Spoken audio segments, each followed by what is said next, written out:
পটল আলু দিয়ে তরকারি বানাবো, সেই জন্য আলুটা কষে নিলাম। আলু কষা হয়ে গেছে, তুলে নিয়েছি। এবার পটলগুলো ভেজে নেব। পটলগুলো দিলাম। পটলগুলো গোটা গোটা রেখেছি, মাঝে মাঝে ছেড়ে ছাড়িয়ে মাঝে মাঝে ফুটো করে দিয়েছি যাতে লবণ ঢোকে। সেই জন্য দেখে থাকুন আপনারা।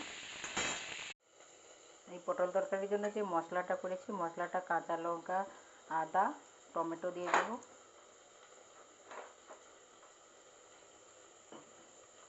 এই টমেটো দিয়ে দিচ্ছি।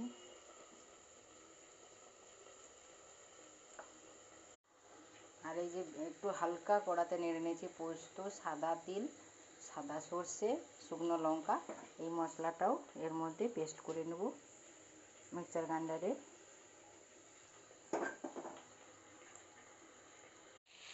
দেখুন বন্ধুরা, পটলগুলো সুন্দর করে একদম লাল লাল করে ভেজে রেখেছি। এটা 1% বাকি ভাজে, পুরোটাই যেন ভাজা হয়ে যায়। আলুও ভেজে রেখেছি লাল লাল করে, এটাও ভাজা হয়ে গেল। তুলে নেব। এবার কড়াতে তেল দিয়ে দিলাম। সাদা জিরা, কালো জিরে দিলাম ফোড়ন। একটা শুকনো লঙ্কা কেটে দিলাম, কাঁচা লঙ্কা কেটে দিলাম।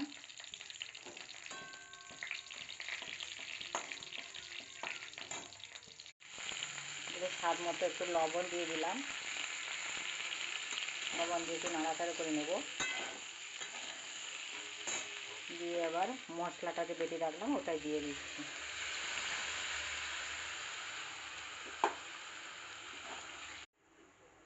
এবার একটু হলুদ দিয়ে দিলাম। গুঁড়ো লঙ্কা দিয়ে দিয়েছি। লঙ্কা বেশি দেবো না, স্বাদ মতো আপনারা যেরকম খান সেরকম দেবে। আমি একটা শুকনো লঙ্কা পেস্ট করে দিয়েছি, সেই জন্য আমরা খুব কম লঙ্কা খাই, সেই জন্য অল্প। এবার একটু জল দিয়ে তরকারিটা একটু ফুটতে থাকবে। তারপরে হয়ে এলে গরম মশলা দিয়ে একটু ঘি দিয়ে নামিয়ে নেব। তরকারি হয়ে এসেছে, যেহেতু নিরামিষ সেই জন্য একটু কসুরি মেথি দিয়ে দিলাম। নিরামিষ সবজিতে একটু কসুরি মেথি দিলে খুব সুন্দর টেস্ট লাগে। আর একটু ঘি দিয়ে দিচ্ছি।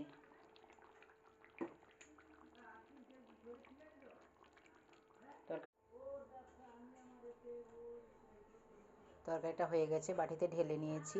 এবার একটু জিরে গুঁড়ি দিয়ে দিচ্ছি। কেমন লাগলো তরকারিটা? ভালো লাগলে সাবস্ক্রাইব করুন। ভালো থাকবেন, সুস্থ থাকবেন।